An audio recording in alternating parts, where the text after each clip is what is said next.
So when I got my work known to various personal friends, one of them named John Timmis, I originally met him through a few friends in East Riders Park, because he was living there at the time. We first exchanged addresses because he took an interest in my artwork, and he had me work on a small artwork for a record label.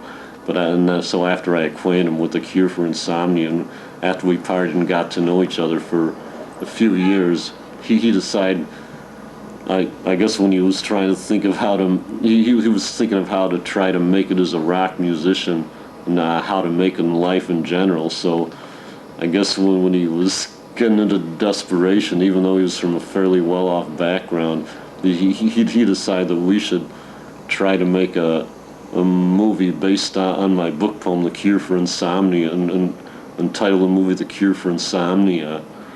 And you made that film, didn't you? Yeah. And how long was the film? 85 hours. And so how was it recognized? Well, first it took us 2.5 years to produce, and we corresponded with the Guinness people a few times. The first result was during that time was the last years that Andy Warhol was still around. So he told me that one of the editors told us that he created a movie that was slightly longer than ours was at the time, called Mondo Teeth, and then after a few to several months' time, we extended our movie to 85 hours, and then by the time our movie was that long, we had no other competitors. You beat out Andy Warhol. His movie was slightly over 60, but the only thing I'm not sure about is whether or not he actually made such a movie and sent it to them. There's no way for me to know that for sure, but the title of his movie and the number of hours is listed in the Guinness Book of Movie Facts and Feats. And what year is yours listed? 89. That's when we first got the recognition. 89. You claimed your title. In my younger years in high school, I always looked at the class beauty queens through the hole in my eraser, which sometimes she got sick of. But I was sick of being bored in class. The title of this one is, Wow, do you really have a master's degree in library science? Actually did get a master's degree in library science, but it turned out to be an overcrowded field for jobs, so I had the master's rather, but it seemed like it was a useless field to have a master's degree in, because I kept looking for jobs in the field and couldn't get one. For a few months I tried working as a library clerk at Chicago Kent Law Library. He recommended me to look for jobs as a waiter, another time as a welder. So the job I got was just a clerical job, which was technically below my qualifications. Every time my folks sent me to a shrink, his usual question when he was first getting acquainted with me was, "What do you do all day?" My reply was sometimes, "I play hockey in Harry's Delicatessen." Of course, I couldn't have picked a better place to play hockey. And I'm at least as good a hockey player as Mickey Rooney or Larry from the Three Stooges. Western Europe, before I tried to sell my artwork, even though I was doing artwork sometimes on the side when I was a college student, the degree I got before I decided to try out for library science was a bachelor's degree in Russian language and area studies from the University of Illinois at Champaign. Lord Bechtol of Kalo Etched.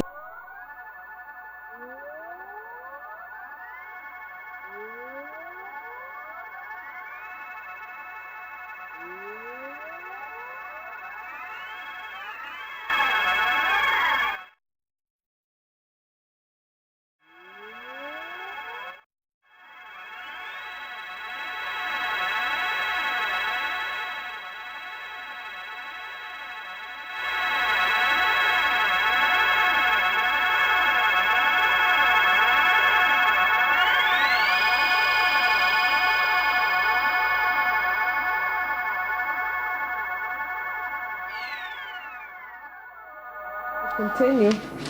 All right.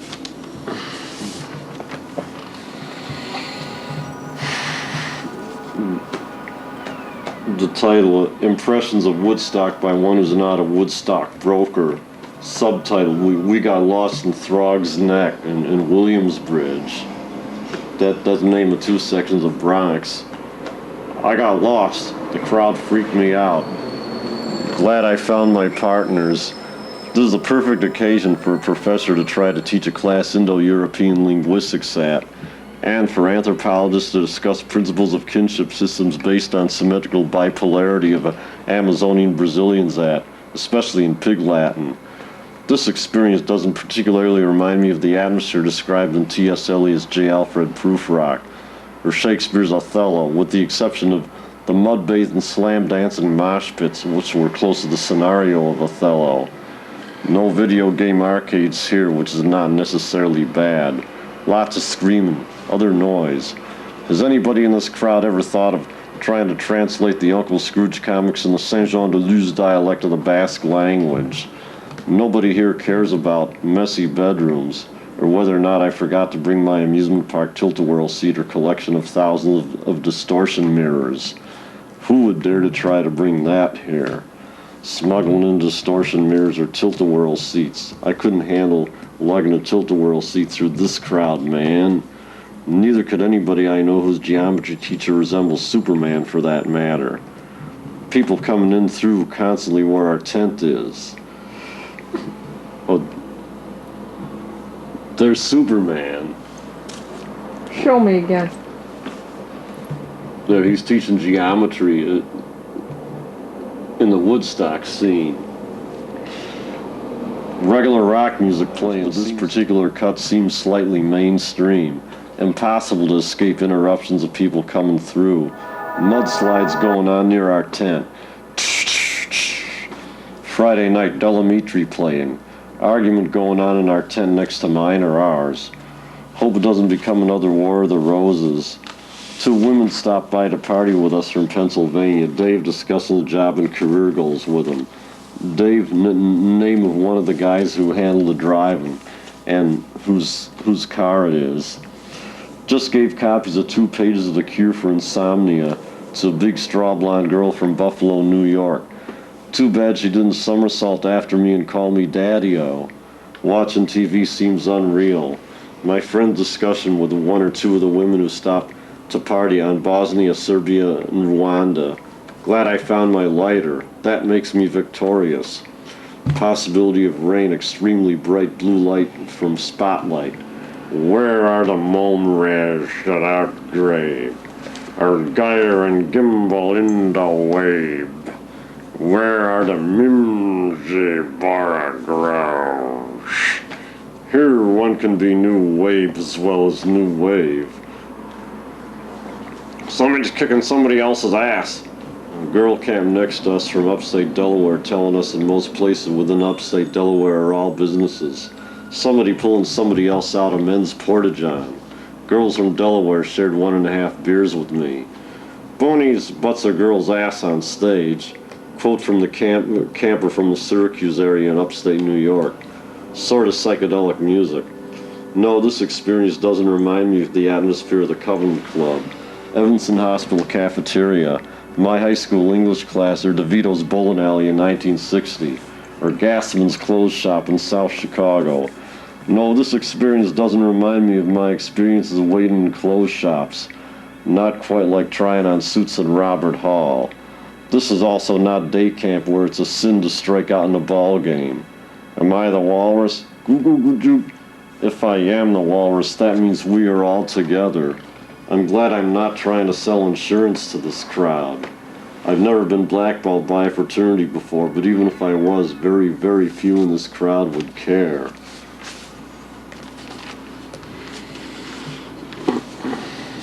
Sort of fast, slightly mainstream music. Now slightly slower music. Still sounds more mainstream than psychedelic, but also a step above Mr. Softy's ice cream truck music, or Muzak, and Muzak in employment office waiting rooms. atmosphere where everybody's partying, very free-thinking partying atmosphere. Women looser than in most big city Chicago or other big city partying scenes. I succeeded in distributing copies of pages of my poems, especially excerpts of The Cure for Insomnia, to people from at least several different geographical areas, which I thought was extremely important. Metallica should have used some of Jones's lyrics. Baroque versions should be composed of their tunes. Glad I didn't lose a special prize and sacred item. The world's oldest, most antiquated gold-plated yo-yo in that crowd.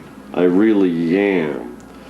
I wish more women would have somersaulted after me faster than the speed of sound and screamed out, "Baby, give me a horsey back right, Daddy-o! You're the wonder of my dreams! Hey, baby, give me a horsey back right, Daddy-o!" or sung to me in lyrics from Dinosaurs, "You'd be so nice to come home to."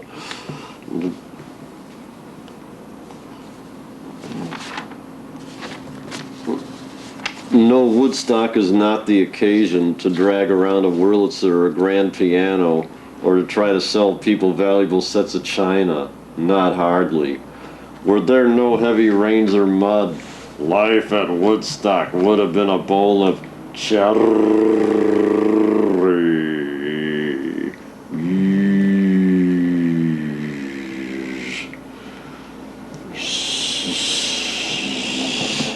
Would have liked to hear psychedelic versions of Spike Jones' Glowworm, Joe Cocker's version of Petula Clark's Downtown, his imitation of how Richard Dyer Bennett would sing Jimi Hendrix's Foxy Lady, or how my former geometry teacher would have sung it, or how Judy Garland, Judy Collins, Audrey Meadows, or Trixie would have sung it, or that is, Trixie from the Honeymooners.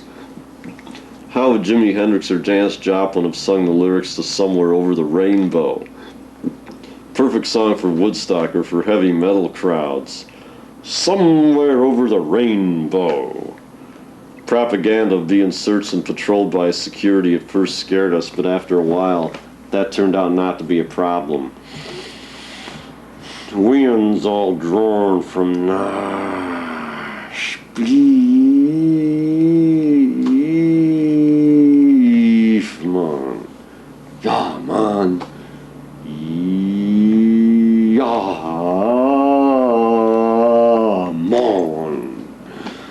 Took mushrooms Friday night, like I took courses in geometry and physics in high school, like I took a course in Indo-European linguistics as an elective at the university.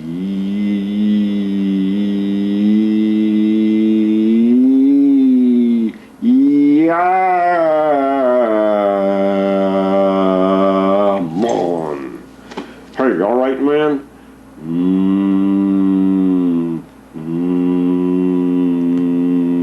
Never felt better, man. Never felt better despite my drenched sweater. Perfect atmosphere for partaking and indulging slightly in that. Nice that everybody else, or at least the greater percentage of the crowd, was doing it with no fear of Big Brother or Big Stepbrother. In big city life or in certain other parts of this country, anybody you don't know could be an undercover cop. At Woodstock, I heard nobody talk about the life and times of Noriega, Calvin Coolidge, Franklin Pierce, Thomas E. Dewey, L. Quincy Mumford, our second Librarian of Congress, Nguyen Cao Ki, or Syngman Rhee.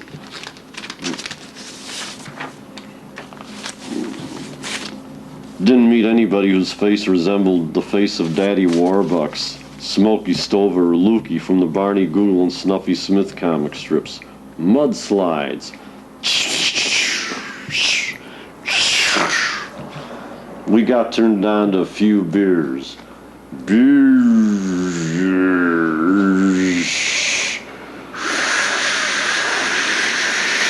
me a right.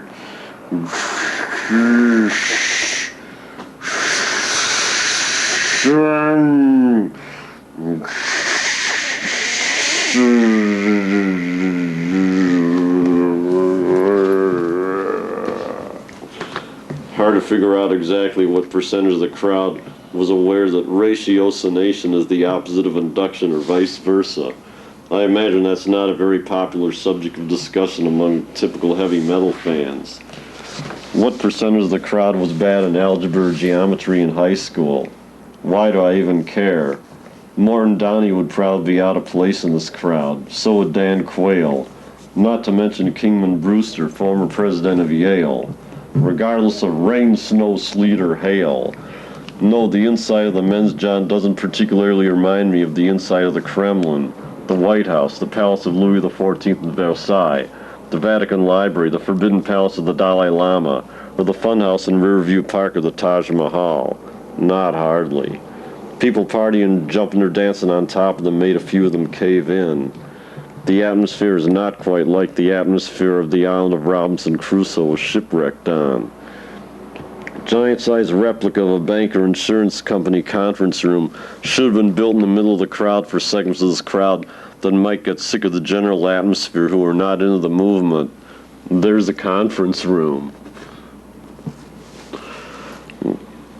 Woodstock needs a supreme staff psychiatrist for everybody in the crowd who thinks he or she needs help. There's a psychiatrist. Definitely more exciting and intense than playing a game of wiffle ball on a lot in a rural Midwestern small town, or than dining lavishly in a restaurant in Onondaga, Illinois, or in a truck stop in Wanata, Indiana.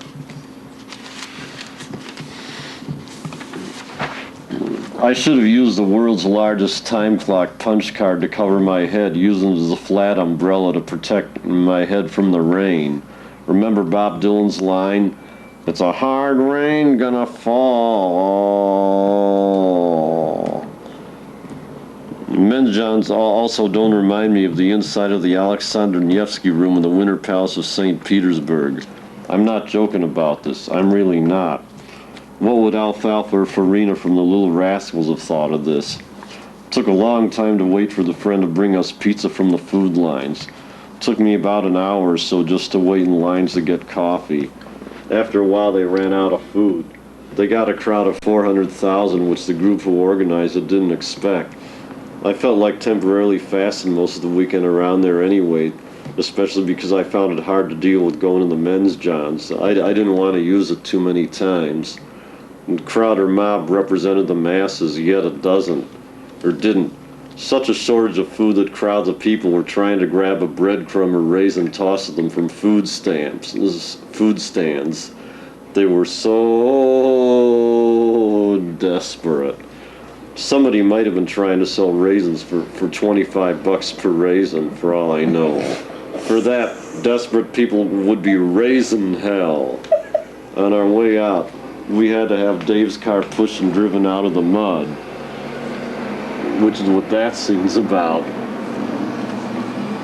Wheels splattered mud all over me and my clothes.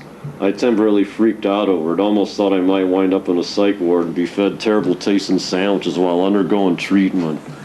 Fortunately, that didn't happen.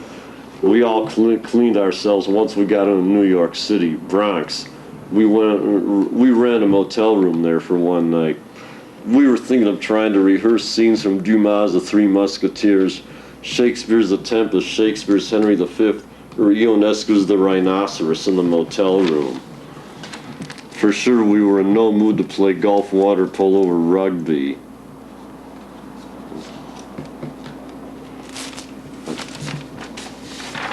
Our clothes, which were soiled native Bronxians or Bronxites, would say were surled. Case of beer costs $20. So sweet, sweet, sweet, Susan, sweet sorrow, Susan.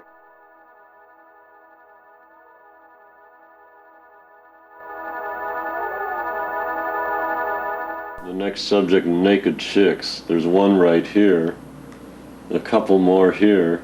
This one I got from one of my other travel mates had a slide whistle, which he would would blow through at random times, or blow through and slide down. So he's over here. What did he do?